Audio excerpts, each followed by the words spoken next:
gonna do here is take these two putties, this one and this one, and we're gonna mix them together. You don't have to use all of it. You can use half and half, but you want to get about the same amount. So if you take half of this, you kind of want to get half of this also, and just mix them together just to see, and just play with it. And for as much as this costs, you can play with different amounts of putty. I mean, $20, it's $20, and if it's gonna help you, it's $20.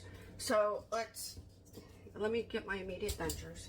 I have them here, and these are very, very large on me, and I also have like a crack here because I dropped this denture and I used to fix it or repair it. I used to repair it to fix this, and I got it back together pretty good. Right now I'm going to mix all of the putty together just so you have an idea of how much putty there's going to be, whether you can use half, and you can kind of judge it by me mixing all of this putty together.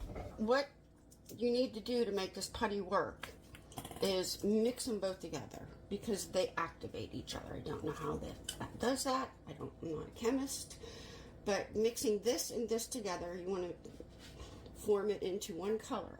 This is a heck of a lot of putty. Look at this. So you have, I want to say, 30 seconds, 45 seconds of mixing time. So, and what we want to do, what we're doing is we're trying to lengthen the flanges of your bottom denture. That is the sides of the denture. And I'll show you after I get this putty all done here. You can see it's turning one color. But once you lengthen those flanges, it's helping people be able to eat better. You know, and you can, oh, hold on a minute. This is getting, okay. So what we want to do is roll this in a log. But look how much putty this is. This is way too much putty for probably anyone's lower denture. So now that I've mixed it, though, it's no good. Since I've mixed it all together, if I don't use it all right away, I'm going to just have to throw it away because it's no good. You cannot save the already mixed putty. So I'm going to roll this in a log, and here's my lower denture, and I'm just going to kind of put it around here. And if anybody of you watched my Denture Box videos, they use the same exact putty. I found that out too. Didn't know that. So yeah. Oh, the scratching that you hear, I'll show you what that is in a minute. We have a new puppy in our home. So anyway, this is what I have.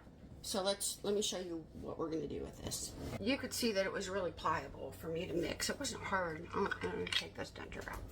We probably need to wear the opposing denture, but my opposing denture does not fit me, and it won't. So we're just going to put this in and leave it in there for about 2 or 3 minutes. Are you ready? And let it set up. That's what we want.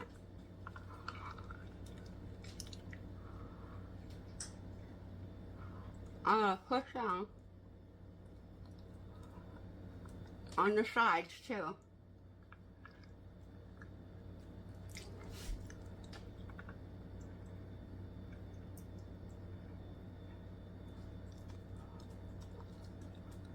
And I'm just going to hold it. Just hold it. And I'll be back. Okay, here is any scratching that you've been hearing is this. It's the Shih Tzu puppy. We inherited her off my daughter. We're potty training. Not fun. Okay, so here's what we have now. And if you notice, this came down, and some more came down here. You can see the putty. More came down on the inside. And all this is going to do is make your flanges a little longer. You may have more come down. Keep it. But if you do this, because it makes your flanges longer, and your denture will stay in better. So what you want to do with this, you can remove this from your denture very easily, and it will keep its shape. Let's see. Hold on. Easily. You really can. There we go. This will keep its shape to your denture. So you can clean this with your denture cleaner. You can clean this, all of it. This is clean. This is a clean. Why am I doing this? Because a lot of the relines either have a primer that you have to put in your denture. A lot of them have terrible taste. A lot of them have chemicals in them that are just burn. It's just bad. I'm finding the more I do denture videos, the products that are out there, some of the ingredients are just awful to use in your denture. Here's what I recommend doing. If you have trouble keeping this thing that you made here that's going to keep its shape in here, you can put some adhesive in here, and I recommend either Fix-It Pure or Secure Adhesive, because those are drier adhesives. There is a difference between a wet and a dry adhesive. Those are drier adhesives. And then put some adhesive right down in there. Put this back in your denture, because it'll go right back in your denture.